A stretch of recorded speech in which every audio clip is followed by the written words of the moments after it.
মা, একটা গপ্প বলেন নে গো। বৌমনির রক্ত ইয়ার মুখে পড়ল নে। আরে দেখ তো চকি, মেয়ে ভরে পড়িয়েছে। শুনেছি যদি লাগবে, যাও যাও যাও। তুমি কাদের বাড়ির বউ গা? কাউকে না খেয়ে তো যাবেননি।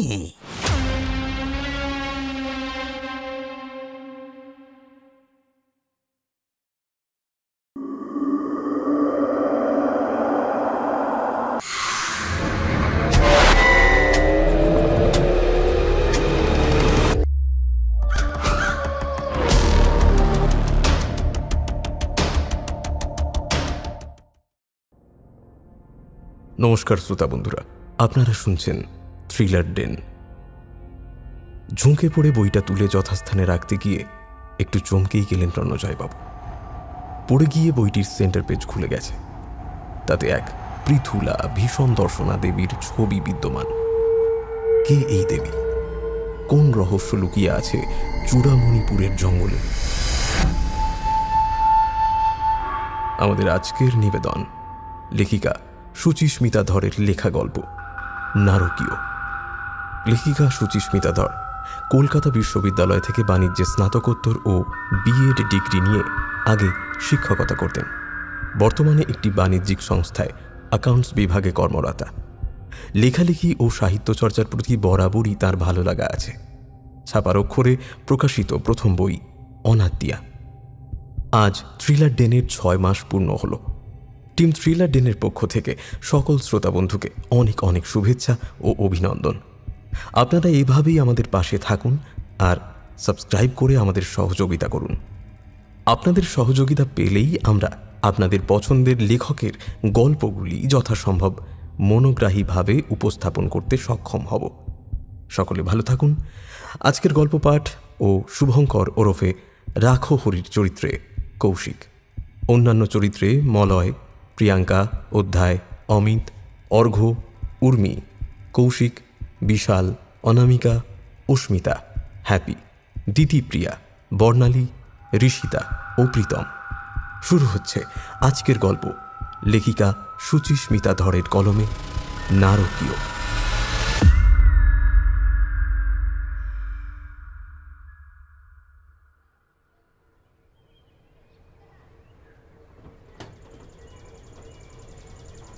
মৌদেবী বললেন, তাই তো? মৌদেবী না। হলো দুর্গা, লক্ষ্মী, সরস্বতী, মা কালী, তারা, জগদ্ধাত্রীর নাম শুনেছি মশাই। মৌটাকে বলুন দেখি তো। মধুর দেবী নাকি? ওই যে সুন্দরবনের জঙ্গলে যারা কাঠটাট কাটতে বা ওই মৌচাক ভেঙে মধু আনতে যায়, যাদের মাঝে মধ্যেই বাঘেটাকে ধরে, তাদের ব্যাপার। উনি বনবিবি, আঞ্চলিকভাবে আরাধ্যা। এর নাম মুদেবী, বললাম তো, মৌ না। এদিকেই কোনো একটি বড় দালান বাড়িতে নাকি তার অসম্পূর্ণ মূর্তি আছে। লোকাল ফোক স্টোরি তো তাই বলছে। দেখি।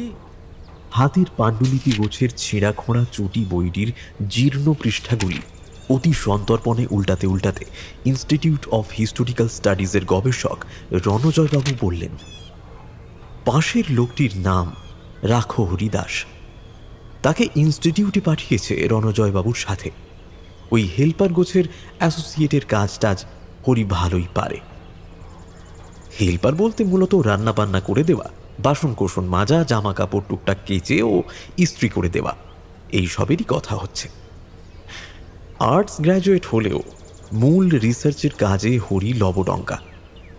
সেদিক দিয়ে রণজয় একরকম একাই বলতে গেলে। একটু লিখার চা করুন, চিনি কিন্তু সামান্য। আর হ্যাঁ, এই চা পাতাটা একটু ভিজবে। সহকারীকে নির্দেশ দিয়ে এবং তার সাথে আর অহেতুক কথা না বাড়িয়ে স্বভাব গম্ভীর রণজয় পাণ্ডুলিপি গোছের চটি বইটি নিয়ে নিজের ঘরে ঢুকলেন। এই বইটা ইনস্টিটিউটের গ্রন্থাগার থেকে পেয়ে সেদিন প্রথমটা তাচ্ছিল্যের সাথে সরিয়ে রেখেছিলেন। তাঁর গবেষণার বিষয়বস্তু হল প্রাচীন ভারতের কিংবদন্তি। সেই বিষয়ে খোঁজখবর করতেই লাইব্রেরিতে গেছিলেন। ম্যাজিকের মতো সরিয়ে রাখা বইটি হঠাৎই লাইব্রেরির জানলা দিয়ে আচমকা আসা এক ঝলক হাওয়ায় টেবিল থেকে মাটিতে খোলা অবস্থায় উল্টে পড়ল।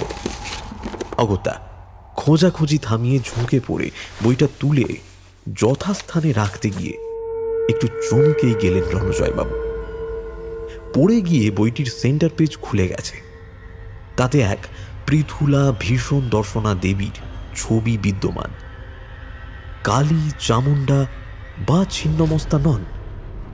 বইটি তেলুগু ভাষায় রচিত বলে তৎকালীন নামটা উদ্ধার করতে না পারলেও তার অক্লান্ত রিসার্চে পরের দিনই নামটা জানতে পেরে গিয়েছিলেন তিনি, মূদেবী। এটাও জানতে পেরেছিলেন যে খ্রিস্টীয় ৭ম এবং ৮ম শতাব্দীতে দক্ষিণ ভারতে এই দেবীর পূজা বৃদ্ধি পেয়েছিল। ১০ম শতকের মধ্যে তার জনপ্রিয়তা হ্রাস পায় এবং তিনি বিস্তৃতির দিকে চলে যান। তবে এখনও নাকি খুঁজে দেখলে ভারতের আনাচে কানাচে তার মূর্তির নিদর্শন স্বরূপ কিছু ভগ্নাবশেষ পাওয়া যেতে পারে। মহা ফাঁপড়ে পড়লেন রণজয়। এই সুবিশাল দেশে কোন আনাচ বা কানাচে খুঁজবেন তিনি? উত্তর অবশ্য এই বইটিতেই পেয়েছিলেন শেষে। বঙ্গদেশের রাঢ় অঞ্চলে নাকি ১৭০০ খ্রিস্টাব্দে ভুলবশত লৌকিক জ্ঞানে এনার আরাধনা করা হতো রাঢ় বাংলারই কোনো বনেদি বাড়িতে। পরে এই বিভ্রান্তি প্রকাশ পেলে তাকে বিসর্জন দেওয়া হয়। মুশকিল হলো ওখানেই পৃষ্ঠাটা শেষ। তবে একেবারেই জীর্ণ দশার বইটি এই ঘটনার পর থেকে একেবারে ছায়াসঙ্গী হয়ে যায় রণজয়ের। বলতে গেলে সারাদিনই বইটার পাতা উল্টান আর ল্যাপটপ এবং বিভিন্ন মানচিত্র ঘেঁটে বঙ্গের পুরনো বনেদি বাড়ির খোঁজ করতে থাকেন। খুঁজতে খুঁজতে এইখানে এসে পৌঁছেছেন। বাঁকুড়া জেলার সদর মহকুমার অন্তর্ভুক্ত ওন্দা ব্লকের চূড়ামণিপুর গ্রামটির পার্শ্ববর্তী জঙ্গলে একটি পোড়ো বাগান বাড়ি রয়েছে। গ্রামের মানুষ কিছু একটি অজানা কারণে ওই জংলা জায়গাটি এড়িয়ে চলে। কাজেই স্থানীয় মানুষজনকে জিজ্ঞেস করে লাভ তো হয়নি, উল্টে সকলে ভয় দেখিয়ে ও জায়গায় যেতে বারণ করেছে রণজয়কে। কৃষ্ণপক্ষের একাদশীর রাতে নাকি ওই জঙ্গলে অশরীরী গোছের কিছু একটা ঘুরে বেড়ায়। তাকে দেখতে আজ অবধি যারা পেয়েছে তারা অধিকাংশই মারা গেছে। প্রত্যক্ষদর্শীদের মধ্যে শুধু একটি বাচ্চা ছেলে জীবিত আছে, তবে তার বাকশক্তি এই জীবনের মতন চলে গেছে। সেই ইশারায় ইঙ্গিতে এই ভয়ানক বস্তুটির বাকসুলভ বর্ণনা দিয়েছে গ্রামবাসীদের। আরও আশ্চর্যের কথা হলো, মানচিত্র বলছে এই জঙ্গলেই নাকি বহু পুরনো এক বনেদি বাগান বাড়ির ধ্বংসাবশেষ রয়েছে এবং উইকিপিডিয়ার মতে এই অঞ্চলেরই কোথাও মূদেবীর আরাধনার প্রচলন ছিল। মহা মুশকিলে পড়েছেন রণজয়। সোজা পথ ধরতে গেলে ওই জঙ্গলে তাকে গ্রামবাসী প্রাণ থাকতে ঢুকতে দেবে না। এদিকে এই রকম চলতে থাকলে ইনস্টিটিউটের খরচ বেড়েই চলতে থাকবে। তিনিও গবেষণার কাজ স্থগিত রাখতে বাধ্য হবেন। ৭-৫ ভেবে তাই রণজয় আজ রাতে রাখহরি ঘুমোলে একবার একা একাই জঙ্গলে যাবেন স্থির করেছেন। ঘুরে আসবেন যদি সেই বাড়ির দেখা পাওয়া যায়, আরো বেশি করে সেই মূদেবীর ভাঙা মূর্তি পেলেই তাড়াতাড়ি ওটাকে নিয়ে কলকাতায় ফিরতে হবে, গ্রামবাসীদের ঝামেলা বাঁধানোর আগে।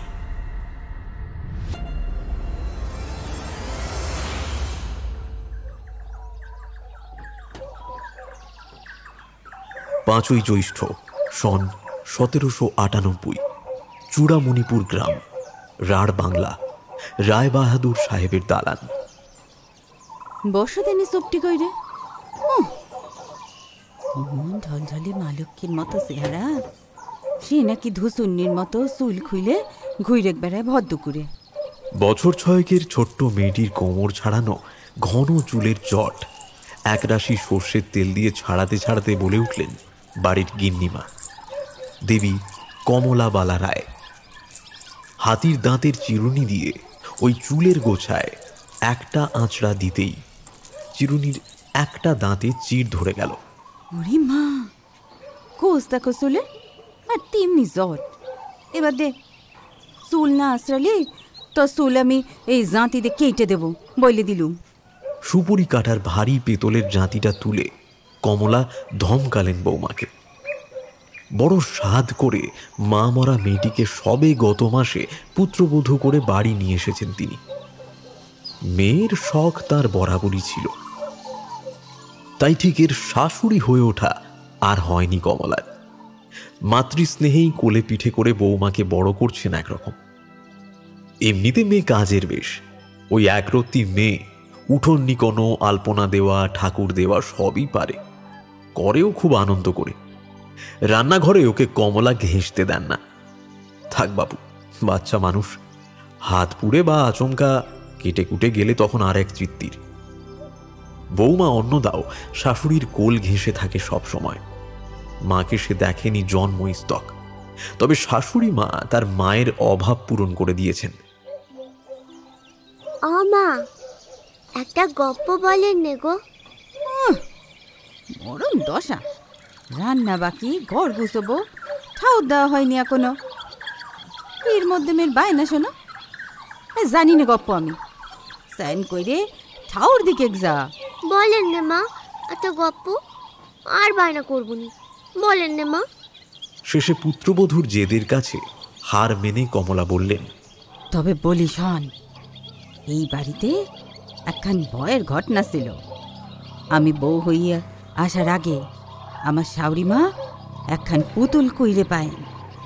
ওই যে বাগানটা আছে ওইর মধ্যে, তাইরে তুইলে এনে ঠাকুরের আসনে বসায় তারে জল বাতাসা দেছেন। তা সেরাতে স্বপ্ন দেখলেন একটা ধুসুন্নির মতো চুল ছাড়া পেতনি এসে শাশুড়িমার গলা টিপবে। ও মা গো! ছোট্ট অন্নদা ভয় পেয়ে কান চেপে কমলার কোলে মুখ গুঁজে দিয়েছে। কমলা গল্প থামিয়ে সস্নেহে বৌমার মাথায় হাত বুলিয়ে দিতে দিতে বললেন, এই জন্যই তোর রস বলি, চুল খুইলে বাগানে গেলি পেতনি হইয়া যায়। তা তুই কথা শুনলে তবে তো চ দেখি না, এখন রান্না হয়নি, ঠাউর দেওয়া হয়নি। অন্নদা শিশু সুলভ কৌতূহলে জানতে চায়, ও মা, দিদিমার কি হলো তারপরে? তোর ও কথা সত্যি ধরে নিলি বুঝি? আমি মন গড়া কথা বললুম। স্যানসিরি ঠাউর দে মা। অন্নদা এক লাফে উঠে নোলক পড়া নাক বেঁকিয়ে শাশুড়ি মাকে বৃদ্ধাঙ্গুষ্ঠ দেখিয়ে দৌড়ে স্থান পরিত্যাগ করল। তরুণী কমলা তা দেখে হাসি চেপে ঘোমটা টেনে ঠিকঠাক করতে করতে হঠাৎ থমকে গেলেন একটা জিনিস চোখে পড়ায়। উঠোনে কার জানি একদলা চুল। অন্নদার কিন্তু নয়, কারণ এক তো তার চুল তেমন পড়ে না, আর জট ছাড়াতে যেটুকু পড়েছে তা কমলা জাঁতিটা দিয়ে চেপে রেখেছিলেন, এখনো সেইখানেই চাপা আছে। আর দ্বিতীয়, চুলগুলো কালো নয়, কষাটে। বহুদিন তেল জল না দিলে চুল যেমন লালচে ও রুক্ষ হয়ে যায়, ঠিক তেমনি তার নিজের চুলের রঙও তো এরকম নয়। ঠিক নিয়ম মাফিক পরিচর্যা না করলেও তেল জল তো পড়ে মোটামুটি। জাঁতি হাতে উঠে দাঁড়ালেন কমলা। ব্যাপারটা দেখতে হচ্ছে তো। আচমকা এই জ্যৈষ্ঠের গা জ্বালানি গরমে, এই ভর দুপুরের সাংঘাতিক তাপপ্রবাহের মধ্যেই কোথা থেকে যেন এক ঝলক ঠান্ডা হিম শীতল বাতাস বয়ে এলো সদর দরজা দিয়ে। শিউরে উঠে কমলা দেখলেন যে সেই চুলের দলা ওই ঠান্ডা বাতাসের ঝাপটায় যেন এক ছুটে বড় বাড়িতে গিয়ে ঢুকল। কমলা শত খুঁজেও তাকে আর বাইরে ফেলে দেওয়ার জন্য হাতে আনতে পারলেন না। কোথায় যে এক নিমেষে গেল সেই আশ্চর্যজনক কিম্ভূত বস্তু, তা তিনি বুঝে উঠতে পারার আগেই তার কানে এলো এক ডুকরে উঠে কান্নার আওয়াজ, নারী কণ্ঠের শব্দ। কে যেন ফুঁপিয়ে ফুঁপিয়ে কাঁদছে। অন্নদা? কিন্তু সে তো পুকুর ঘাটে স্নান করতে গেল। বাগানের দিক থেকে তার কণ্ঠস্বর আসবে কি করে? আর সে খামোখা কাঁদতেই বা যাবে কেন? বাগানের দিক থেকেই শব্দটা যে আসছে তাতে কোনো সন্দেহ নেই। কমলার সাত তাড়াতাড়ি সেদিকে এগিয়ে দেখলেন সুবিশাল আম গাছটির নিচে পিছন ফিরে বসে এক মাঝবয়সী মহিলা কাঁদছেন। মহিলার সামনে একটি ভীষণ দর্শনা দেবী মূর্তি রয়েছে। সেই দেবী মূর্তির সামনে বসে মহিলা অনুযোগের মতো সুর করে কাঁদছেন। উনি মাঝবয়সী বটে, কিন্তু লাল শাড়ি তার পরনে, জটপূর্ণ কষাটে চুল পিঠের উপর এলিয়ে খোলা, একটানা কেঁদেই চলেছেন ডুকরে ডুকরে। মা, তুমি কাদের বাড়ির বউ গা? কাঁদতেছ কেন? কোথাতে ঢুকলে বাগানে? অমা, খ্যান খ্যানে স্বরে উত্তর আসলো। সহসা পিছন ফেরে বউটি। হতচকিত কমলা সন্ত্রস্ত হয়ে দেখলেন এক ভয়াবহ নারী মূর্তি। সারা গায়ের জায়গায় জায়গায় মাংস নেই, সেই সব স্থল পচনময়, পোকা ধরেছে সেখানে। কাজল ধ্যাবড়ানো অত্যুজ্জ্বল চোখ ও স্ফীত সাদাটে ঠোঁটের কোণে পরিহাস সূচক হাসি। কমলা কিছু বলতে পারার আগেই সে মূর্তি তার গলা বজ্র মুষ্টিতে টিপে ধরল। নাক মুখ দিয়ে গলগলিয়ে রক্ত বেরিয়ে এলো কমলার। হাত পা দাপাতে গিয়ে হাতের ভারী জাঁতিটা গিয়ে ঠকাস করে পড়ল ওই মূর্তির হাঁটুতে। মৃত্যুর একরাশ অন্ধকার চোখে ঘনিয়ে এলো তার।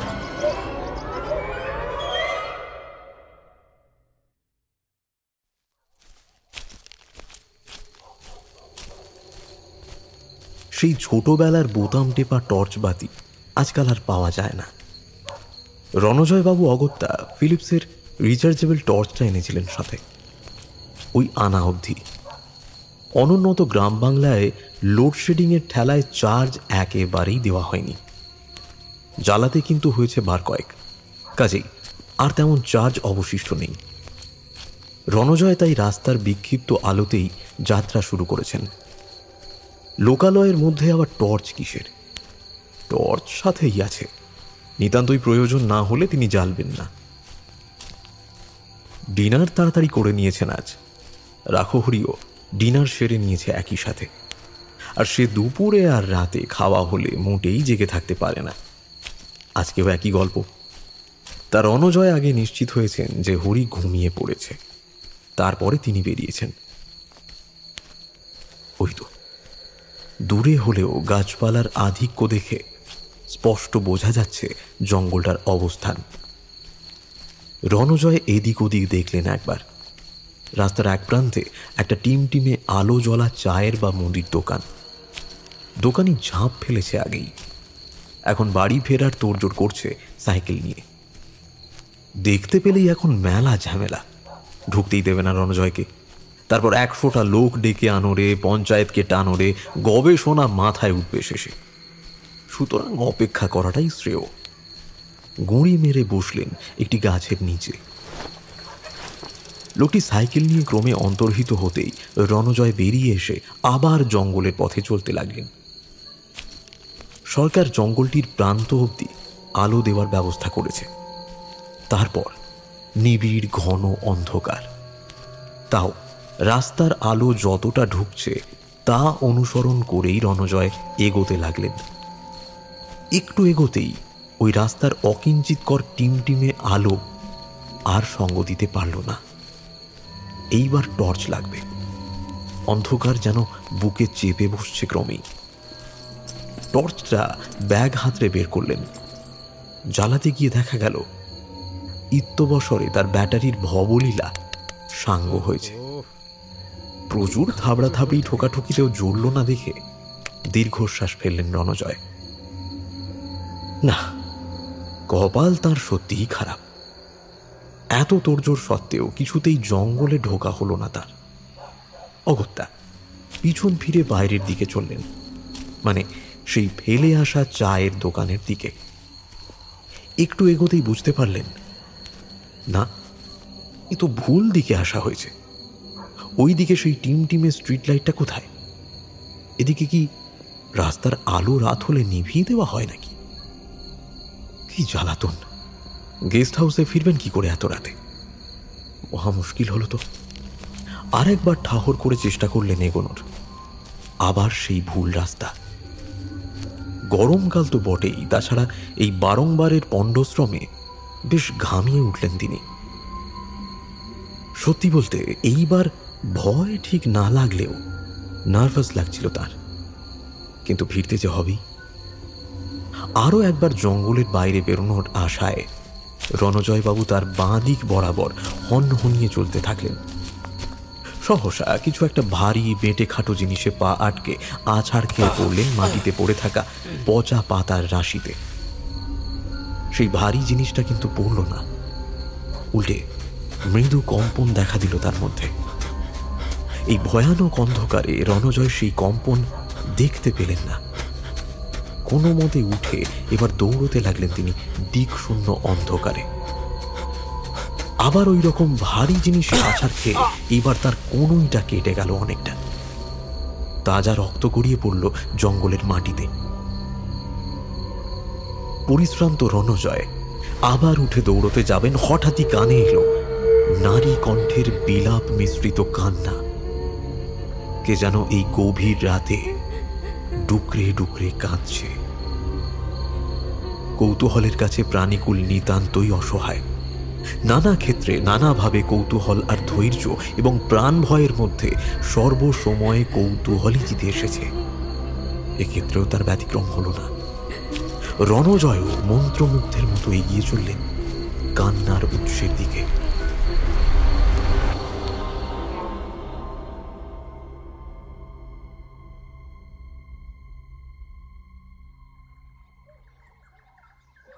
ষোলোই আষাঢ়, সন 1808, চূড়ামণিপুর গ্রাম, রাঢ় বাংলা, রায়বাহাদুর সাহেবের দালান। উঠোনে বসে চাল কাটছিলেন অন্নদা রানী। এই 16 বছর বয়সেই গোটা সংসারটার দায়িত্ব এখন তার কাঁধে। স্বামীর সাথে তেমন বন্ধুত্ব সেই বিয়ে হয়ে এ বাড়িতে আসাই স্তক তার ছিলই না বলতে গেলে। শাশুড়িমা কমলাবালাই তার একমাত্র বন্ধু এবং সাংসারিক জীবনের দার্শনিক ও পথপ্রদর্শক ছিলেন একরকম। স্বামী রমণী মোহন কথা টথা বলতেন না তেমন একটা, ওই হ্যাঁ না ঠিক আছে তাই হবে এই রকম কিছু। রাত হলে ওই গতানুগতিক রতিক্রিয়াটুকু ছাড়া আর তার স্ত্রীর সাথে আলাপ আলোচনাও নেই তেমন। কমলার অপঘাতে মৃত্যুর জন্য তিনি আসলে অন্নদাকেই দায়ী মনে করেন মনে মনে। মা তো ইতো চুখে খাড়াই তো তুরে নিজের বিটির মতো বড় করছিল, তোমার চেনে সময় পাইলিক নে, তুই গেলি দেখেই মা মরল। সেই 10 বছর আগের দুর্ঘটনার জন্যেও অন্নদাই দায়ী বলে তার মনে হয়। মার ন্যাওটা ছিলেন বরাবরই। মার মৃত্যু তাকে শোকস্তব্ধ করে ভিতর থেকে ভেঙে দিয়েছিল। রাতেও পারলে স্ত্রীর কাছে ঘেঁষতেন না, কিন্তু 2 সন্তানই কন্যা যে, ছেলে না হলে বংশের প্রদীপ জ্বালাবে কে? মা যে সেদিন মারা কেন গেলেন এইটাও তার কাছে ধোঁয়াশা। মার মৃতদেহ প্রথমে আবিষ্কার করেন কিঙ্কর বাবু। কিঙ্কর হলেন রায়বাড়ির খাস ভৃত্য। রমণীমোহনের পিতামহ অবনীমোহন তার সময় থেকেই রায়বাড়ির কাজ করছেন বিশ্বস্ততার সাথে। তখন বালক ছিলেন, এখন বৃদ্ধ হয়েছেন। উনি মাঝে মাঝে বাগানে আম পাড়তে যান, সেদিনও গিয়েছিলেন। অন্নদা তখনও পুকুরঘাট থেকে ফেরেনি। কমলার নাক মুখ থেকে রক্ত বেরোনো বিকৃত দেহটা দেখে আর্তচিৎকার করে উঠেছিলেন কিঙ্কর। সে আর্তনাদে বাড়ির ভিতর থেকে সবাই দৌড়ে আসে। সবাই বলতে কমলার স্বামী রমণীমোহন এবং রমণীর অবিবাহিত ভাই কিশোরী মোহন ও ভৃত্যেরা। সকলে ছুটে এসে দেখে সব শেষ। পরে যথাবিহিত কমলার পারলৌকিক ক্রিয়াদি সম্পন্ন হয় বটে, কিন্তু অন্নদাকে রমণী সেই থেকে আর বরদাস্ত করতে পারে না। তবে সচ্চরিত্র রমণীর জীবনে কোনোদিনও অন্য নারীর প্রতি কোনো রকম আসক্তি দেখা দেয়নি। স্ত্রী তাঁর একটি, যতই অপছন্দের হোক। এরকম অস্থির চিত্ত নিয়ে রতিক্রিয়াটাও ভীষণ কেজো হতো। অন্নদা মিলন শেষে অভিমানে কাঁদতেন। রমণী কাজ শেষ হলেই অন্য ঘরে ঘুমোতে চলে যেতেন। না, কোনো আলোচনা নয়, কোনো গল্প আড্ডা, কিচ্ছু নয়। অন্নদা মনে মনে প্রয়াতা শাশুড়ির কথা ভাবতেন এই সময়টাতে। মা থাকলে এরম হতো নাকি যেমনটা। ভাবতে ভাবতে ঘুম নেমে আসতো তার চোখে।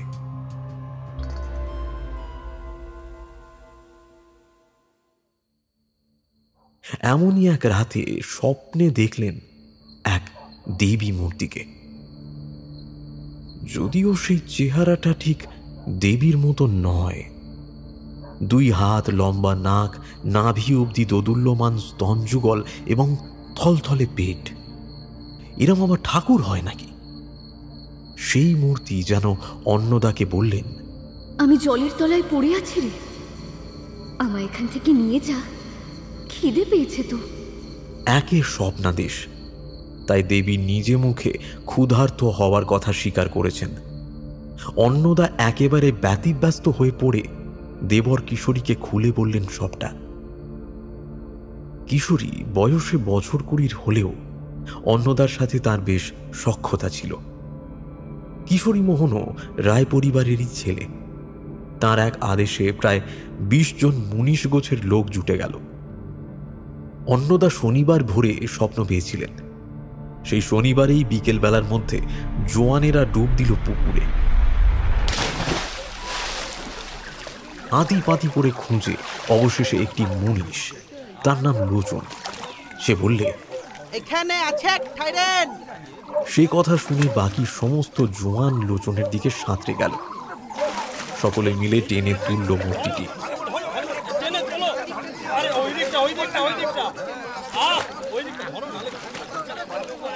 তোলা হলে দেখা গেল মূর্তিটির গঠন কিন্তু অসম্পূর্ণ।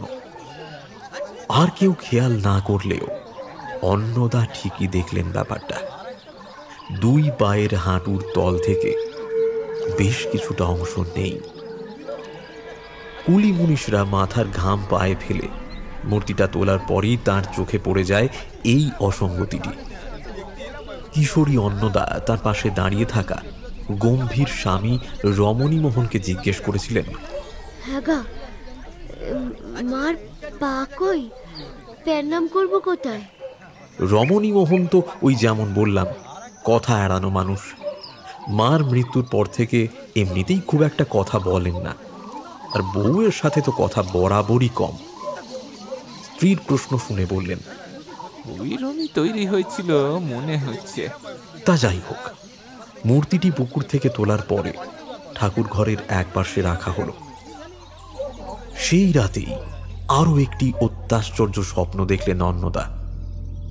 দেখলেন একটি সধবা স্ত্রীলোক লাল পেড়ের শাড়ি ও এক মাথা সিঁদুর পরে, একটি পুটলি ও একগোছা ধান সরা যথাক্রমে কাঁখে ও হাতে নিয়ে চোখের জল মুছতে মুছতে ঠাকুর দালান পেরিয়ে সিংহ দরজার দিকে চলে যাচ্ছেন। অন্নদা তার পিছন পিছন ছুটে এগিয়ে গিয়েও তার নাগাল পেলেন না। তিনি যে কে, কোথা থেকে এসেছিলেন, কাঁদতে কাঁদতে চলেই বা যাচ্ছেন কেন, এইসব কথা তার না জানাই থেকে গেল। ভগ্ন মনোরথ নিয়ে মাথা নিচু করে পিছন ফিরেই দেখেন একটি বিভৎস নারী মূর্তি। অত্যুজ্জ্বল কিন্তু কাজল ধ্যাবড়ানো চোখ, বিশ্বস্ত বেশ, চুল জটাময়, শরীরের জায়গায় জায়গায় মাংস নেই, সেসব স্থলে পোকা ধরেছে। অন্নদা ভয়ে আঁতকে উঠতেই তার ঘুমটা ভেঙে গেল।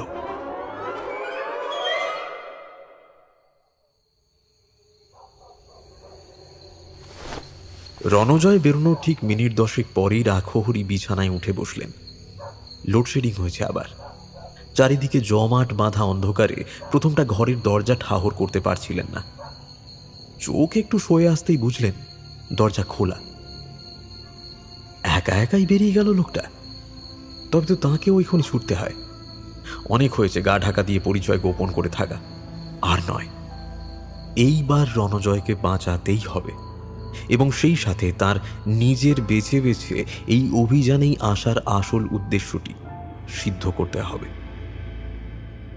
রণজয় টর্চ বাতিটা নিয়েই গেছেন। তার মানে জঙ্গলের দিকেই আছে। এ তো বিপদ। রণজয় না মানলেও তো সত্যিটা মিথ্যে হয়ে যাবে না।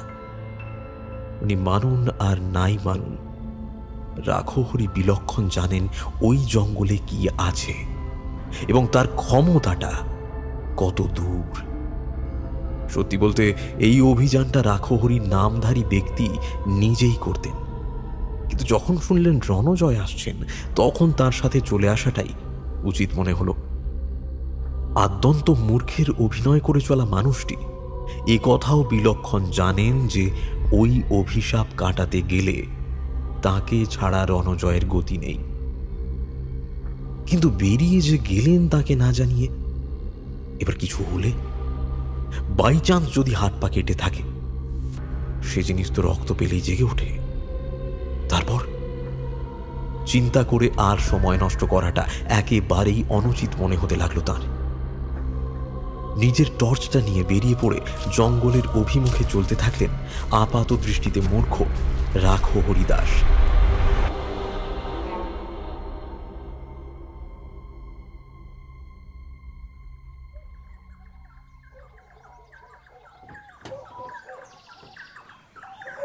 সতেরোই আষাঢ়, সন 1808, চূড়ামণিপুর গ্রাম, রাঢ় বাংলা, রায়বাহাদুর সাহেবের দালান।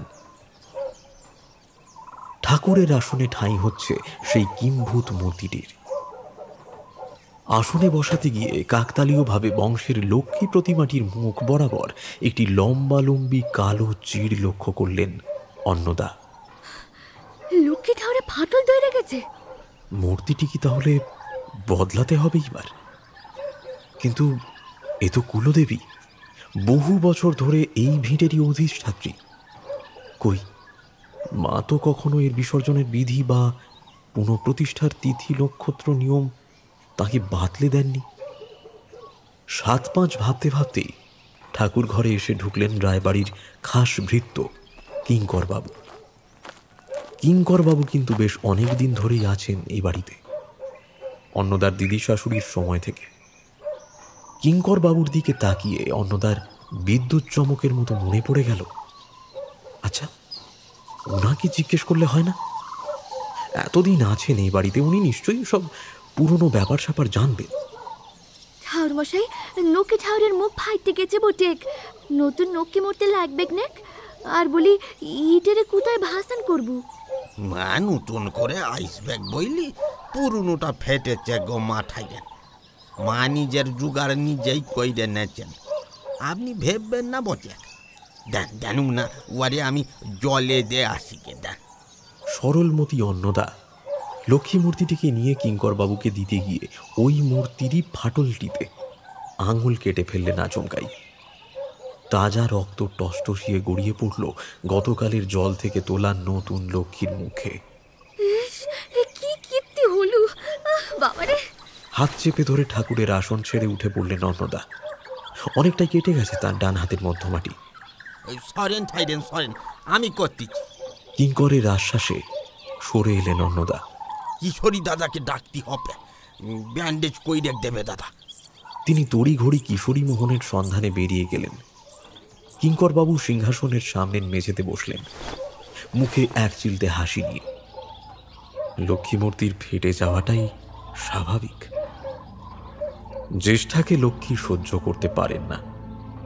জ্যেষ্ঠা হলেন প্রতিকূলতা এবং দুর্ভাগ্যের দেবী, ওনাকে অলক্ষ্মীও বলা হয়ে থাকে। তবে এই মূর্তির স্থাপনা এর আগেও করেছিলেন কিঙ্কর, এই তো কয়েক বছর আগেই। জ্যৈষ্ঠের সেই খর দুপুরে গিন্নিমা তখন বৌমনির চুল আঁচড়ে সবে উঠেছিলেন। কিঙ্করের বয়স আর একটু কম ছিল তখন, দৌড়ঝাঁপ ভালোই করতে পারতেন। তিনি ওই অলক্ষ্মী মূর্তি গিন্নিমার অগোচরে বাগানে রেখে একটি মরা কাকের রক্ত দিয়ে তাকে জাগিয়ে তোলেন। জেগে উঠে সে প্রথমেই কাকটিকে খায়, তারপর তখনও ক্ষুণ্ণিবৃত্তি না হওয়ায় ডুকরে ডুকরে কাঁদতে থাকে। কান্না শুনে কমলা বাগানে যায়, তারপর মরণকালে ছটফট করতে থাকা কমলার হাতের জাঁতিতে মূর্তিটির পা ভেঙে যায়। ভাঙা পা জোড়া নিজের কাছে লুকিয়ে কিঙ্করই আবার সকলের অগোচরে সেই অসম্পূর্ণ মূর্তি জলে দিয়ে আসেন। ফেরত এসে যেই ফন্দি এঁটেছিলেন সেটি সার্থক করার চেষ্টা করতে করতেই কয়েক বছরের মাথায় অন্নদা স্বপ্নাদিষ্ট হল। জল থেকে আবার ওঠানো হলো জ্যেষ্ঠা মূর্তি, এইবার অসম্পূর্ণ। তবে এসেছেন যখন কাউকে না খেয়ে তো যাবেননি। বৌমনির রক্ত ইয়ার মুখে পড়ল নে।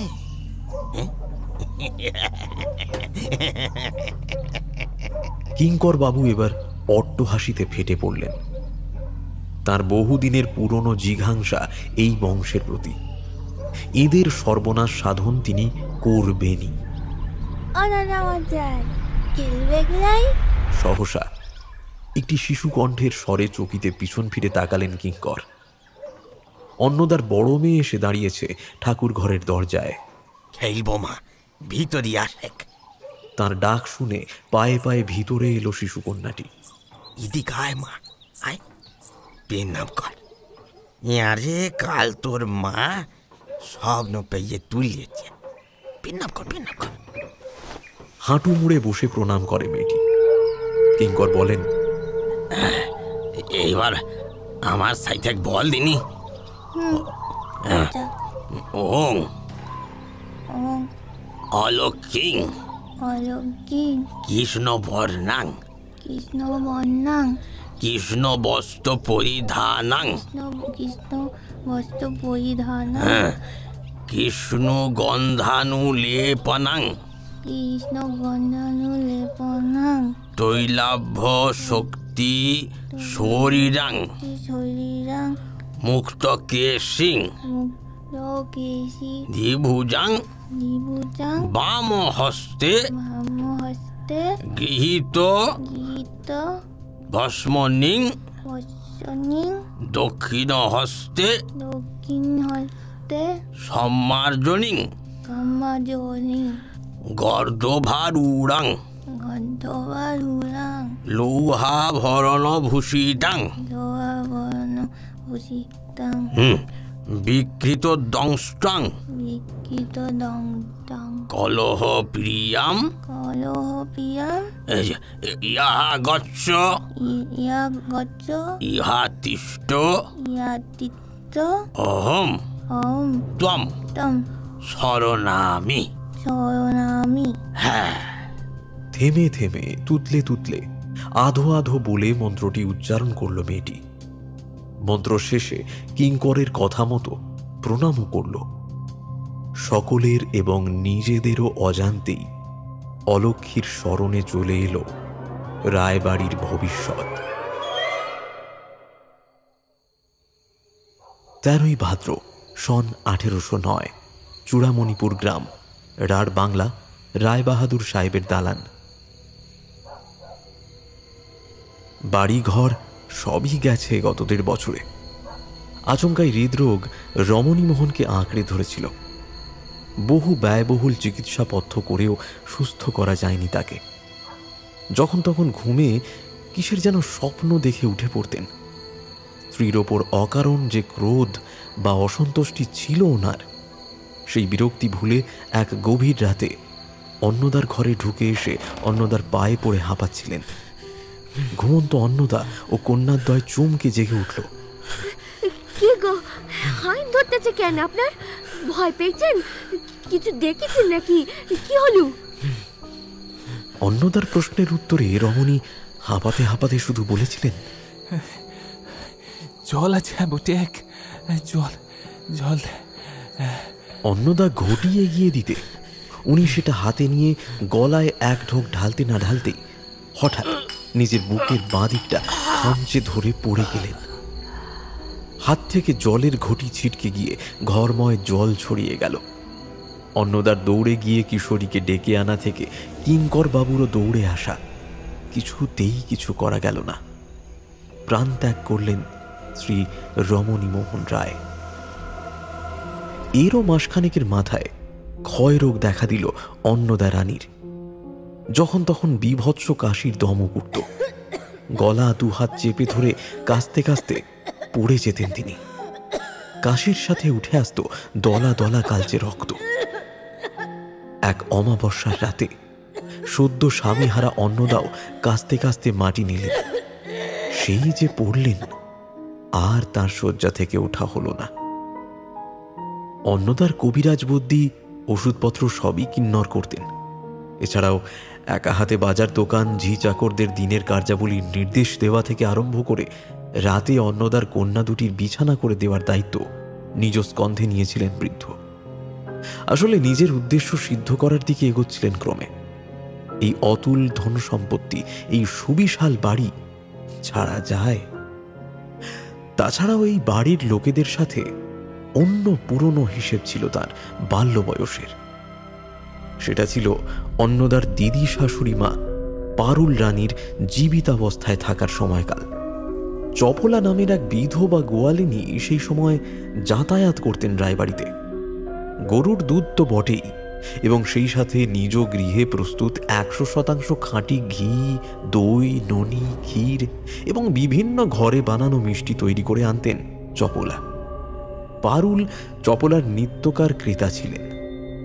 সবই ঠিক ছিল, খালি উদ্ভিন্ন যৌবনা চপলাকে দেখে পারুলের স্বামী নবনীমোহন রায়বাবুর চারিত্রিক স্খলন দেখা দিয়েছিল। পারুল ঠাকুর দেবতা করে বেড়ায়, স্বামীর সকাল্লাদ বোঝা তার কম্য নয়।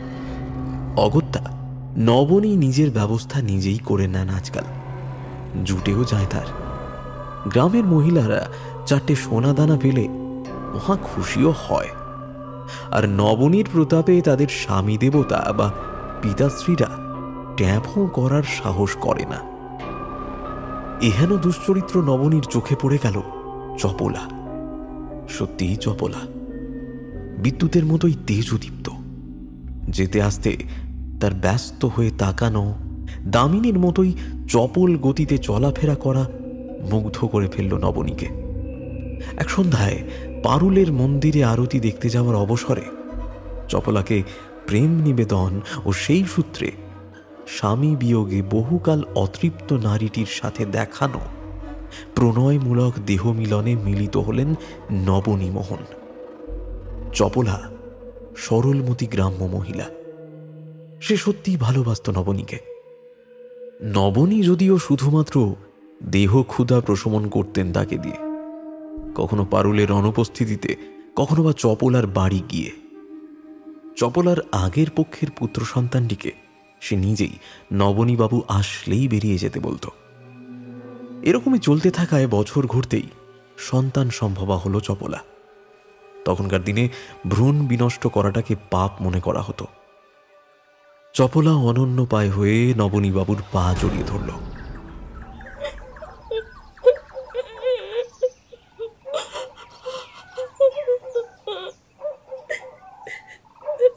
ও বাবু, বাবু গো, মরে যাবো গো বাবু, একেবারে মরে যাবো। পেটে 70 টেরে আপনার নাম দেন গো বাবু।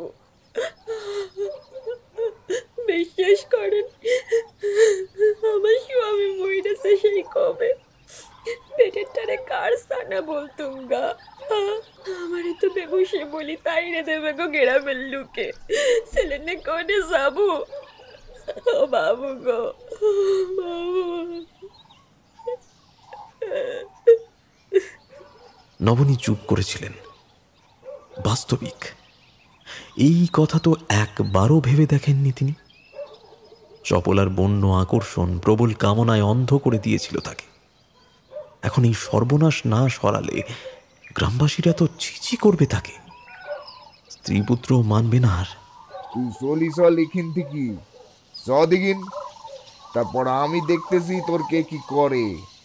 অশিক্ষিতা গ্রাম্য বিধবাটি আরো একবার বিশ্বাস করল নবনীকে। শুধু বলেছিল,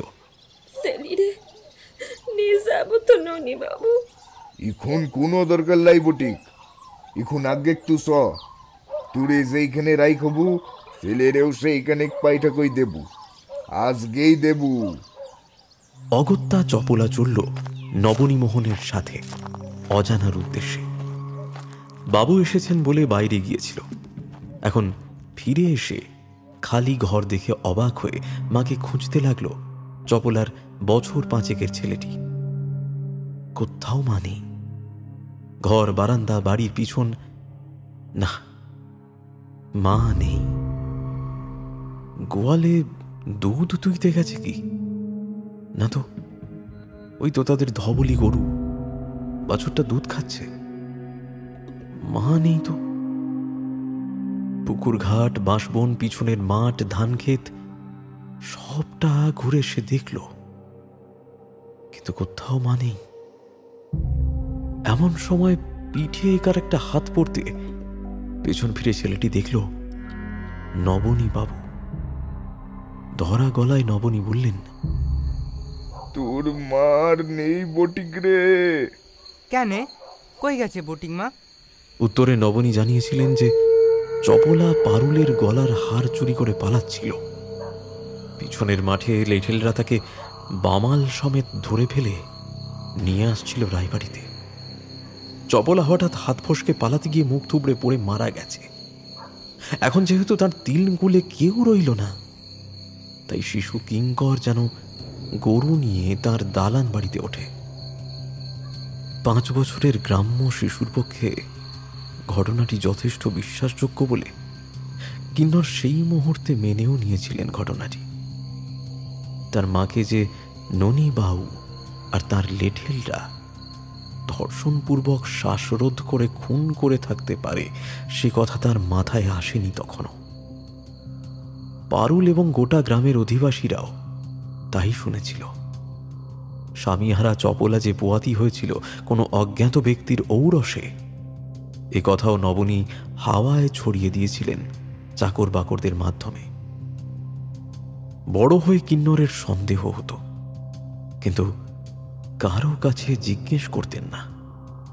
আসল কথা জানতে পেরেছিলেন বেশ কিছু বছর পরে। ততদিনে তিনি বছর 17 সদ্য যুবক। নবনী সুরাপানে মত্ত হয়ে নিজের বন্ধুদের নিজের যুবা বয়সের ব্যভিচার ও কুকীর্তির কথা শোনাচ্ছিলেন বৈঠকখানায় বসে। দরজার আড়াল থেকে মায়ের করুণ পরিণতির কথা জানতে পেরেও কিঙ্করের চোখে জল আসেনি সেই রাতে। আগুন, প্রতিশোধের হুতাশন জ্বলে উঠেছিল তার ভিতর।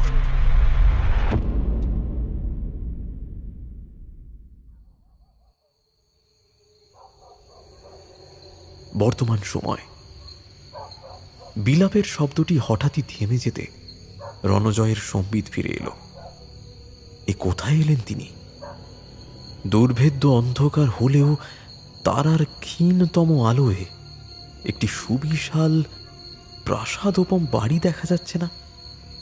হ্যাঁ, ঠিকই, জনমানব শূন্য ভগ্নপ্রায় ঝুপসি মার্কা একটা পুরো দালান বাড়ি। আকারে সুবিশাল, এবং রণজয় নিজের পূর্ব আর্কিওলজিক্যাল এক্সপিডিশনের অভিজ্ঞতায় বুঝতেও পারলেন যে এই বাড়ি বহু পুরনো, কম করে 150-200 বছরের পুরনো তো হবেই। বাইরে একটি অশ্বত্থ গাছ, ঝুপসি গাছটিও সুপ্রাচীন। এক নজরে এই অন্ধকারে তাই মনে হলো। সে নয় হলো, কিন্তু কাঁদছিল কে? এখন সে হঠাৎ থেমেই বা গেল কেন? এদিক থেকেই আসছিল না কান্নার শব্দটা? না না, ভুল শুনেছেন নির্ঘাত। এমনিতেই বারবার পথ ভুল করে হাক্লান্ত হয়ে পড়েছিলেন, তাই এই 1.5 দিনে বিরাম বিশ্রাম তেমন তো কিছুই হয়নি বলতে গেলে। আর এত গভীরে ঢুকে এলেন যে টর্চটাও কানা। এই অবস্থায় ফিরবেন কি উপায়? পিছন ফিরে এক পা করে দিক ঠাহর করে এগোতে গেছেন, কানে এলো একটি শিশু কণ্ঠের হাসির আওয়াজ। শিশুকণ্ঠই বটে, তবে কেমন যেন ফ্যাঁস ফ্যাঁসে গলাটা। আরো আশ্চর্যের কথা, আওয়াজটা এসেছে রণজয়ের মাথার উপর থেকে, মানে যেখানে অশ্বত্থ গাছটি রয়েছে ডালপালা ছড়িয়ে। অগত্যা মাথা নিচু করেই রণজয় চলতে থাকলেন। কোথায় যেন শুনেছিলেন, পাত্তা দিতে নেই অজানা কোনো অস্তিত্বকে। উপরের বস্তুটা কি তার জানা ছিল না। অপশক্তিতে বিশ্বাস করেন না বটে, কিন্তু এই নির্জনে ঠিক কোন যুক্তি দিয়ে ওপর থেকে ভেসে আসা হাসির ব্যাখ্যা করবে তাহা বুঝে পেলেন না। আবার আবার আসলো হাসির শব্দটা, এবার পিছন থেকে। কাল বিলম্ব না করে সামনের দিকে এগোলেন রণজয়। আবারও কিসে একটা হোঁচট খেলেন, যেন টাল সামলাতে না পেরে মুখ থুবড়ে পড়লেন আরেকবার। মাথার উপর থেকে খিলখিলে হাসিটি ক্রমে নিচে নেমে আসছে, পিছনের হাসিটিও এগিয়ে আসছে ক্রমশ। অসহায় রণজয় পড়ে থাকা অবস্থাতেই ধরেই নিলেন যে তার ইহলীলা সম্পন্ন হতে বসেছে। সহসা ওই নিকষ অন্ধকারের মধ্যেই কি যেন একটা দৌড়ে এলো রণজয়ের মাথার দিক থেকে। হাসির শব্দটি বন্ধ হয়ে গেছে হঠাৎ। যারা হাসছিল তারা তারা যেন অবাক হয়েছে কাউকে বা কিছুকে দেখে। অপরিচিত স্বরে মন্ত্রোচ্চারণের সাথে সাথে একটি চাপা ক্রুদ্ধ গর্জনও শুনতে পেলেন রণজয়। বাঘের মুখ থেকে শিকার ছিনিয়ে নিলে তারা যেমন বিরক্তি প্রকাশ করে, অনেকটা সেই রকম। মন্ত্র যে কে বলছে তা ঠাহর করতে চেষ্টা করলেও এই ঘন কৃষ্ণ অন্ধকারে পেরে উঠলেন না রণজয়। ভয়ার্ত চিত্ত ও পরিশ্রান্ত শরীর তার আর সঙ্গ দিল না। সেই সুবিস্তীর্ণ বনাঞ্চলের মধ্যেই অজ্ঞান হয়ে পড়ে রইলেন রণজয় বাবু।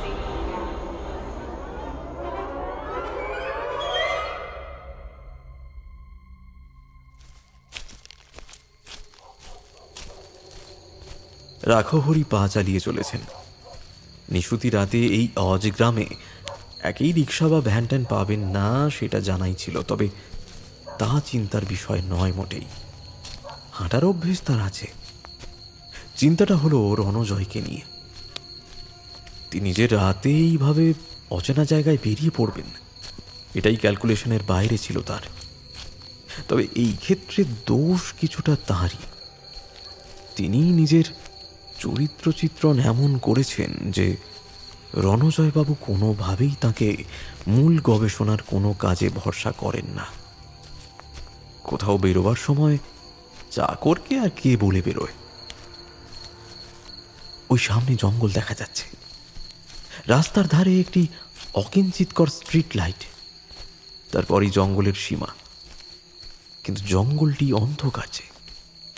ওর মধ্যে রণজয় ঢুকে থাকলেও তিনি এই অন্ধকারে সামান্য টর্চের আলোয় চোখে ঠাউর করতে পারবেন না। আর যে ভয়টা পাচ্ছেন সেটা যদি হয়ে থাকে তাহলে তো আর ভাবতে পারলেন না ভদ্রলোক। যাই হয়ে যাক, রণজয়কে বাঁচাতেই হবে তাকে। গ্রামের দিকে চললেন আবার। অশান্তি ঝামেলা যে করেই হোক জঙ্গলে যে ঢুকতেই হবে।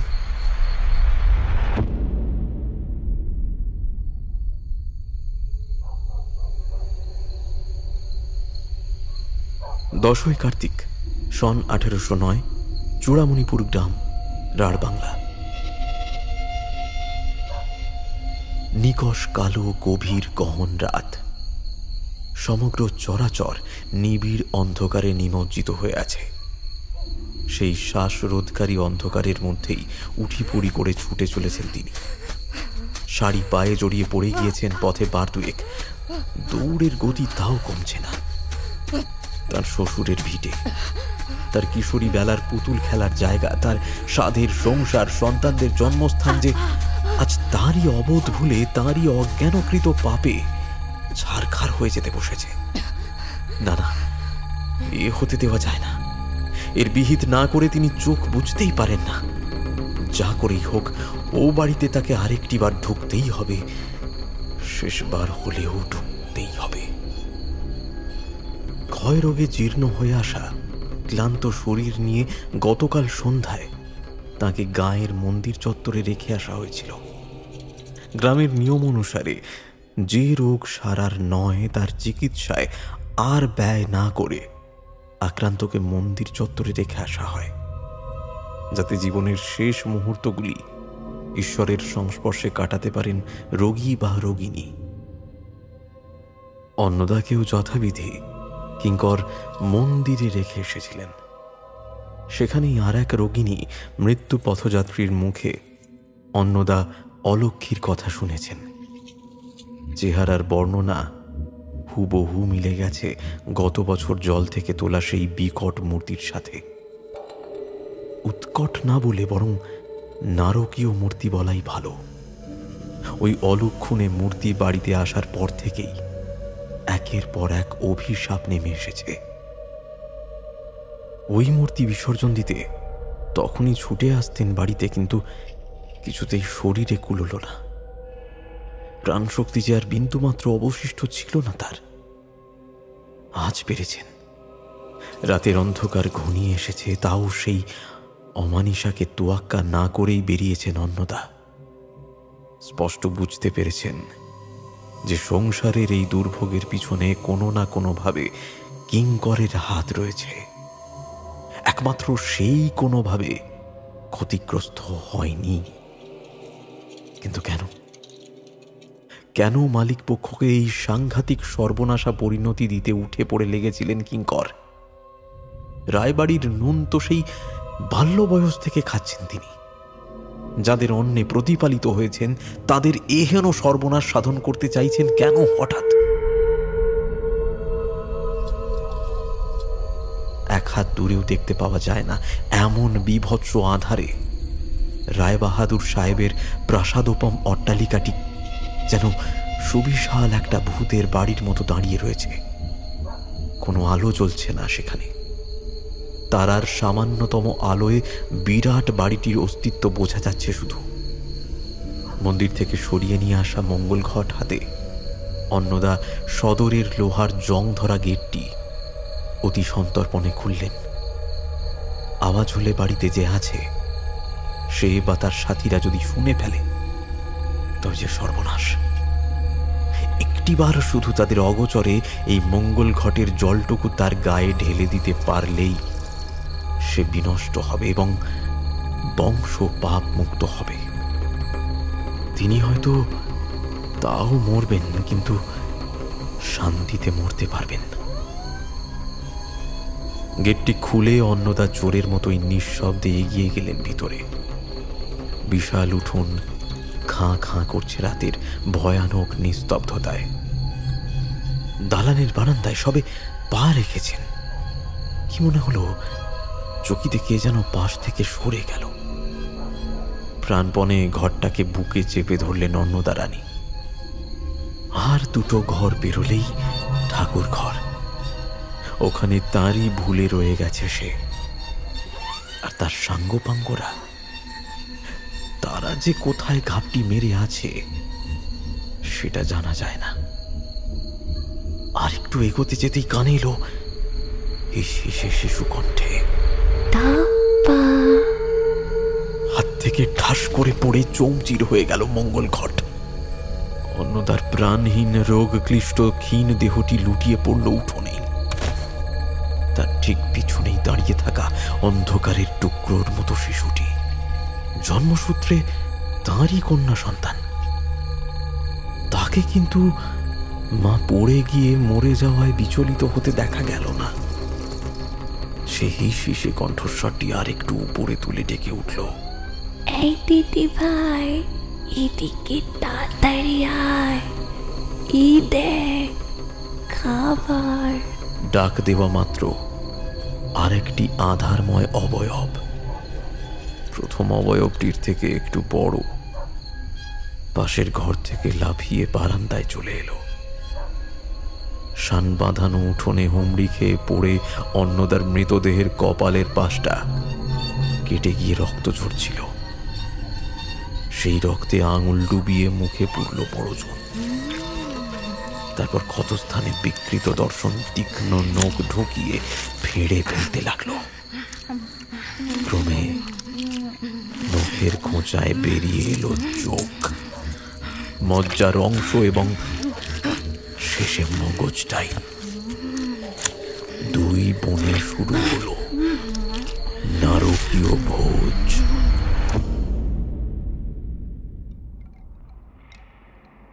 বর্তমান সময়। অবশেষে জঙ্গলের মধ্যে একটি পোড়ো প্রাসাদের সামনে অজ্ঞান অবস্থায় রণজয়কে পাওয়া গেছে। খুব সন্তর্পণে এসেছেন এই অবধি রাখো হরি। পড়ে টরে গিয়ে বা হাত পা ছড়ে গিয়ে রক্তপাত হলেই সেই ভীষণ জিনিস জেগে উঠবে, এবং একবার জেগে উঠলে কারো বিনাশ না করে যাবেই না। এক যদি না, আসল নাম শুভঙ্কর। এই অলক্ষী বা আঞ্চলিক মুদেবী বিতরণের উদ্দেশ্যেই ইনস্টিটিউট জয়েন করা তার। অতীব উচ্চশিক্ষিত শুভঙ্কর কিন্তু একেবারেই দর্পবিহীন। রণজয়ের তাচ্ছিল্য অবজ্ঞা সবই মেনে নিয়ে ভৃত্যের মতোই রণজয়ের সাথে রয়ে গেছেন তিনি। ইতিহাস ছাড়াও নানা বিষয়ে অগাধ পাণ্ডিত্য রয়েছে শুভঙ্করের। লক্ষ্মীর বিভিন্ন রূপ সম্পর্কে অবগত হতে গিয়ে তিনি প্রচুর বই পড়েছেন। লক্ষ্মী মূলত সৌভাগ্য ও শ্রীর দেবী, রাজগুণ সম্পন্না কিন্তু স্নিগ্ধা। লক্ষ্মীর বিভিন্ন রূপ যথা মহালক্ষ্মী, গৃহলক্ষ্মী, রাজলক্ষ্মীর বিষয়ে অবগত হয়ে শেষে আর এক লক্ষ্মীর কথা জানতে পেরেছিলেন। তবে পুরাণে সে দেবীর নাম উল্লেখ নেই, তন্ত্রে রয়েছে। তন্ত্ররাজ গ্রন্থে এক সিদ্ধ লক্ষ্মীর কথা আছে, যার কৃপায় যুদ্ধে জয়লাভ করা যায়। সে সিদ্ধ লক্ষ্মীর 100 মুখ, 200 বাহু, প্রতিটি মুখ ত্রিনয়ন বিশিষ্ট, ভয়ঙ্কর এবং সম আকৃতি বিশিষ্ট শক্তি দ্বারা পরিবৃতা। একথা জেনেছিলেন যে পুরাকালে যুদ্ধের সময় রাজারা এই লক্ষ্মীর পূজা করে এগোতেন। রায়বাড়ির ইতিহাসও জানেন অল্প বিস্তর। কিভাবে জানলেন সে কথায় পরে আসা যাবে। রায়বাড়ির ব্যাপার স্যাপার জানেন, কাজেই এটাও জানেন যে কমলা বা অন্নদা গৃহলক্ষ্মীর রূপ হয়েও অলক্ষ্মী বিতরণ করতে পেরে ওঠেননি জীবদ্দশায়। এখন অলক্ষ্মী তাড়াতে গেলে প্রয়োজন সিদ্ধলক্ষ্মীর। তাঁকে দেখতে পেলেই অলক্ষ্মী এবং তার অনুগামীরা নিরস্ত হয়। কিন্তু পেলে তবে তো। আপাতত চিন্তা জলাঞ্জলি দিয়ে কষ্টে সৃষ্টে রণজয়কে হিঁচড়ে পাঁজা কোলা করলেন। কলেজে পড়াকালীন ওয়েটলিফটিং এর অভ্যেসটি রয়ে যাওয়ায় তেমন একটা সমস্যা হলো না। ধীর সাবধান পায়ে জঙ্গলের সীমানার দিকে ফিরে আসতে লাগলেন শুভঙ্কর।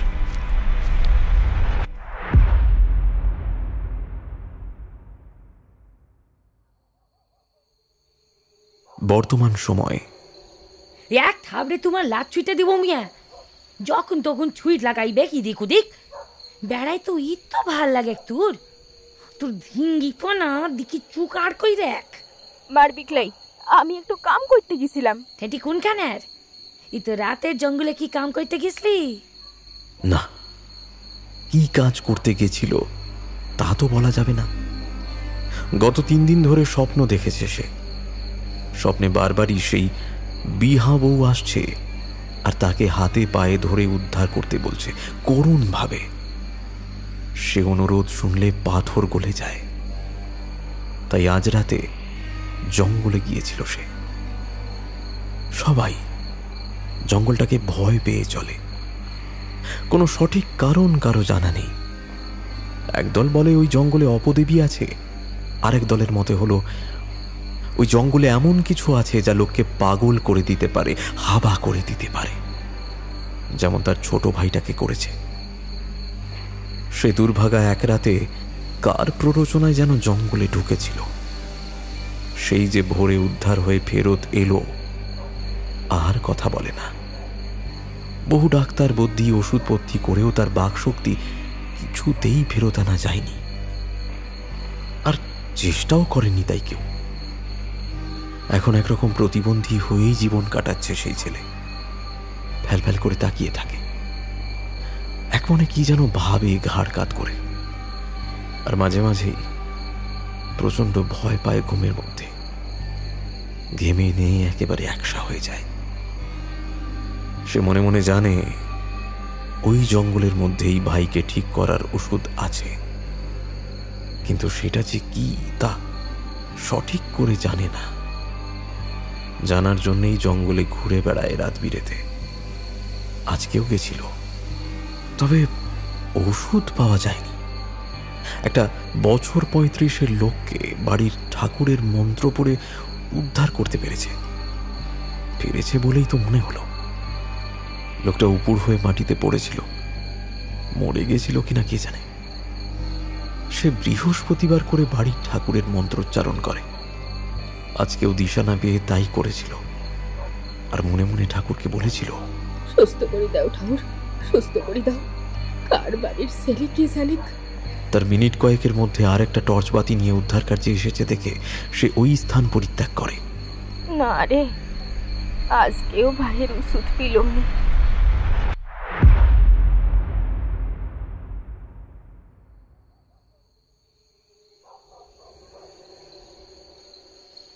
বর্তমান সময়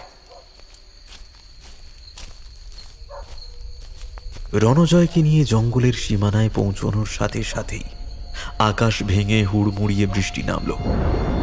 মহা ফাঁপড়ে পড়লেন শুভঙ্কর।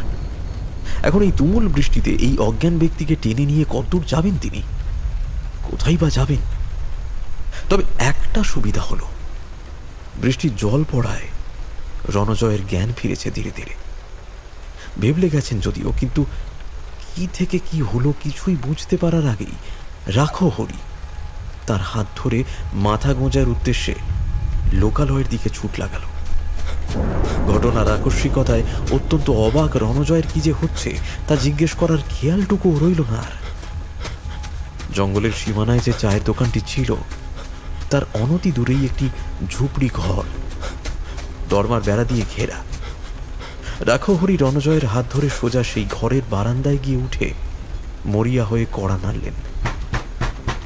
কিছুক্ষণের স্তব্ধতা, তারপর এক স্থানীয় ব্যক্তি দরজা খুললেন কুপি হাতে। কি চাই বটিক? একটু মাথা গোঁজবার জায়গা বলে রণজয়ের হাত চেপে ধরে লোকটিকে আর কিছু বলার সুযোগ না দিয়েই ঘরে ঢুকে এক গ্রাম্য কিশোরীর মুখোমুখি হয়ে নিজেই বেশ অপ্রস্তুত হয়ে পড়লেন। মেয়েটির মুখটা একটু চেনা কি? কোথায় দেখেছিলেন আগে? কই মনে পড়ছে না তো। একটু জল খাবো। রণজয় মুখ খুলেছেন এতক্ষণে, তার মাথা কাজ করছে না। সবকিছুই কেমন যেন ঘোলাটে, ঝাপসা। তবে মেয়েটিকে তারও হালকা চেনা লাগছে। জলটা চেয়েছেন তার কাছে। দরজা খুলেছিলেন যে প্রৌঢ়, তিনি এইবার বললেন, হ্যাঁ কই রে, খাড়াই দিনি, জল চাইছে অনেক। আরো এক মহিলা একটি বছর 10-এর ছেলেকে নিয়ে ভিতর ঘর থেকে ঘোমটা ঢাকা অবাক মুখ বের করেছেন ততক্ষণে। একটি মাঝারি মাপের ঘটি ভরে জল এনেছে মেয়েটি। দেখেই রণজয়ের বিদ্যুৎ চমকের মতো মনে পড়ে গেল এই মুখ তার কেন চেনা লাগছিল। অবিকল বইয়ের সেই ভীষণ দর্শনা কুরূপা দেবী, সেই মূর্তির মুখাবয়ব। তবে এটি তুলনামূলক শ্রীযুক্তা, যেন একই বাড়ির দুই মেয়ে। একজন চণ্ডক্রোধী, অন্যজন স্নিগ্ধ সুন্দর। হরিও চিনেছেন। ওই জলপূর্ণ কলস দেখেই মনে পড়ে গেছে তাঁরও। তবে এরকম কেন? এ তো অলক্ষী না। এই মূর্তিও কোথায় দেখেছেন তিনি? কোথায় যেন দেখেছেন। গৃহকর্তা এবার বললেন, বাবুদের কি করা হয়? উত্তরে হরি সংক্ষেপে তাদের এখানে আসার উদ্দেশ্য থেকে আরম্ভ করে জঙ্গলের থেকে রণজয়কে উদ্ধার করার সমস্তটা মোটামুটি বললেন, মানে যেইটুকু তার জানার কথা। গৃহকর্তা চিন্তিত মুখে বললেন, কিন্তু বাবুরা এইখানে তো ঢুকতে নিষেধ বটিক। গ্রামের লোককে দেখতে পিলিয়ে ঝামেলি করবে। জানি তো, আমি স্যারকে খুঁজতে খুঁজতে জঙ্গল গিয়ে ঢুকেছিলাম। আমি তো জানি না উনি এখানে আসবেন। মিথ্যে কথা। লক্ষ্মীমুখী মেয়েটি আচমকাই বলে উঠেছে। কথার মাঝে আচমকা বাধা পড়ায় থামলেন রাখহরি। মেয়েটির দিকে সরাসরি চোখ রেখে জিজ্ঞেস করলেন, আগে ও কথা মিথ্যে। আপনি জানতেন বটে যে উনি এইখানে আসবেন? তুই একটাই বললো, হ্যাঁ আবার তুই আট ভাঁড় বকতেছিস। মেয়েটির বাবার প্রশ্নের উত্তরে এবার মুখ খুললেন রণজয়। একটু ধাতস্থ হয়েছেন তিনি। হ্যাঁ, কিন্তু আপনার কেন মনে হলো যে উনি মিথ্যে কথা বলছেন? জানি নে, মনে হলো। ওর কথা ধইরেন না বাবুরা, ও পাগলি বটে, জঙ্গলে ঘুরে মাথা বিগড়ে গেছে গুর। এসব কি হচ্ছে বলতে পারবেন আপনি? মনি তো হয়। আকাশ ভেঙে বৃষ্টি নেমেছে, সমগ্র চরাচর ধুয়ে যাচ্ছে তুমুল বৃষ্টিতে। তারই মাঝে রাখহরি বলে উঠলেন, আপনি যখন জানেন আমি মিথ্যা বলছি, তাহলে সত্যিটা আপনি বলুন শুনি। ও জঙ্গলে বর্দি আছে, আপনার দাদুর দাদু আইন ছিল ধীরে ওই বংশের নাশ করতে। কেন করলেন এমন স্বপনেশ? গৃহকর্তা একবার মেয়ের মুখের দিকে একবার রাখহরির মুখের দিকে দেখতে দেখতে স্ত্রীকে বললেন, আরে দেখ তো চকি, মেয়ে ভরে পড়িয়েছে, বলছি যদি লাগবে যাও যাও তাতে যাও। না না, কোনো ভর না, ও নির্ঘাত কিছু বলতে চায়। কখনো ওর কথাগুলো মন দিয়ে শুনতে চেষ্টা করেছেন আপনারা? আর রাখহরি বাবু কি বলছে এইসব? ও চিনল কি করে আপনাকে? আমার নাম শুভঙ্কর রণজয় বাবু। আমি ছদ্মনামে ইনস্টিটিউটে কাজ নিই, বিশেষ করে এই অভিযানে আসবো বলি আর কি। আমার পূর্বপুরুষ শ্রী কিঙ্কর গুছাই এই রায়বাড়িতেই অলক্ষ্মী মূর্তি স্থাপন করেছিলেন, মানে সকলের অগোচরে। আমি একমাত্র ওনার বংশজ হিসেবে পারি এই অঞ্চলকে অলক্ষ্মীমুক্ত করতে।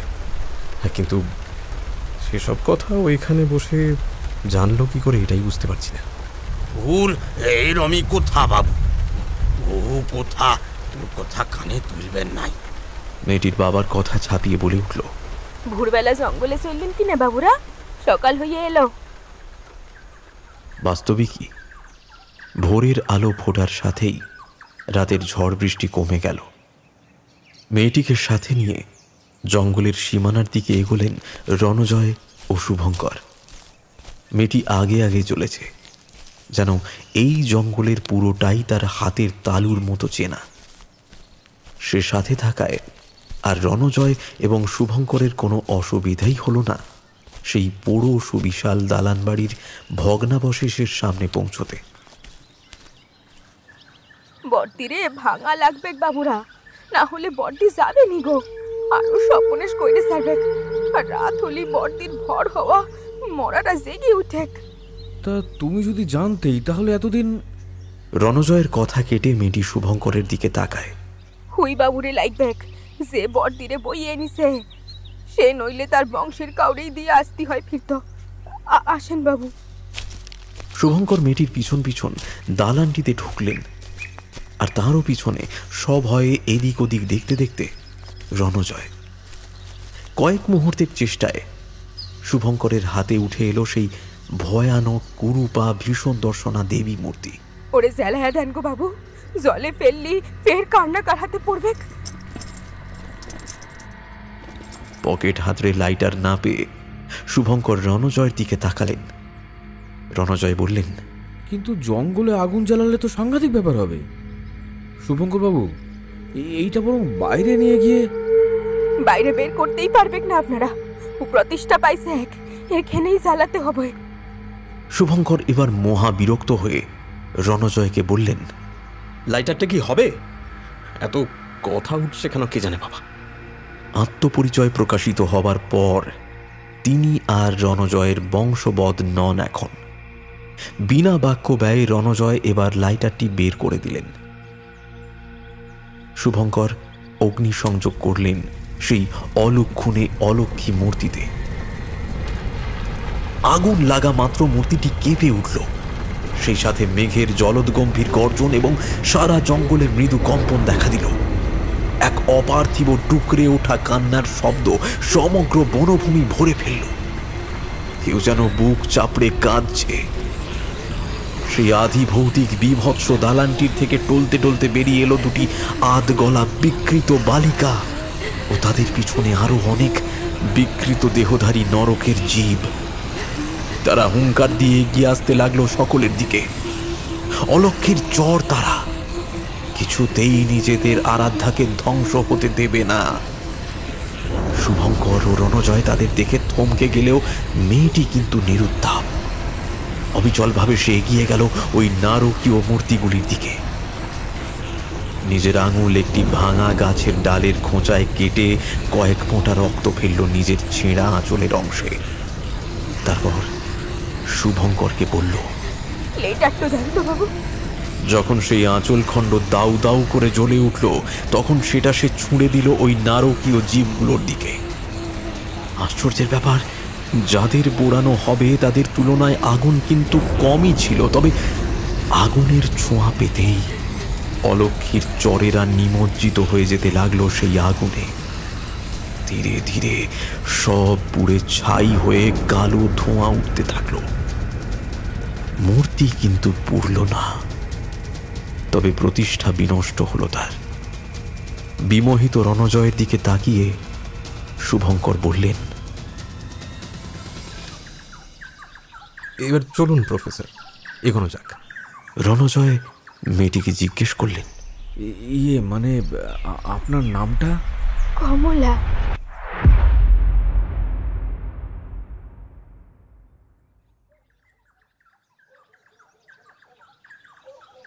কয়েক মাস পর। এই যে তোমায় তখনই বললাম না সব জঙ্গল টঙ্গল করে কাজ নেই, কত জায়গা আছে, পাহাড় সমুদ্র, তা না উনি জঙ্গলিদের মতো জঙ্গলে যাবেন। আরে জঙ্গল is romantic, it's a real thing. তাহলে ওই করো, রোমান্টিকের চক্করে শেষে জঙ্গলে ঢুকে বাঘ ভাল্লুকের পাল্লায় পড়াটাই বাকি আছে। স্ত্রীকে কড়া কথাগুলো শুনিয়ে বিরক্ত মুখে ঘড়ি দেখল সুমিত। সন্ধ্যা ঘনিয়ে আসছে। স্ত্রী জয়িতার বরাবরই এরকম পাগলা শখ জাগে, হানিমুন কিনা জঙ্গলে হবে। আপদ যত। কাছাকাছির মধ্যে রাঢ় অঞ্চলের এই জঙ্গলটাতেই আসা স্থির করেছে সুমিত। জঙ্গলের কাছাকাছি একটি গেস্ট হাউসে থাকবেন দুজনে। ওদিকে যাবেননি গো বাবুরা, ও জঙ্গল ভালো নেই। স্থানীয় লোকটির মুখে এইসব কথা শুনে সুমিত একটু হকচকিয়ে গেলেন। কেন বলুন তো, জানোয়ার টানোয়ার আছে নাকি? জানোয়ার তো মারতে পারবেন, এই রে মারতে পারবেন নে। আমার সাথে নিয়ে চলেন, আমি যদি কিছু সাহায্য করতে পারি। ধুর, তুমি চলো তো। জয়িতার টানে অগত্যা গেস্ট হাউসের দিকে এগোলেন সুমিত, মনে কিঞ্চিত দ্বন্দ্ব নিয়েই। এদিকে তাঁদের পিছনে সেই স্থানীয় লোকটির চেহারায় আমূল পরিবর্তন দেখা দিতে লাগল। ক্রমশ কুঁকড়ে ছোট হয়ে এলো শরীরটা, পেট ঠেলে বেরিয়ে এলো, ভীষণ দর্শন হয়ে উঠল মুখটা। অলক্ষী মূর্তি হাইওয়ের ধারেই পড়ে রইল, পুনরায় স্থাপিত হবার আশায়।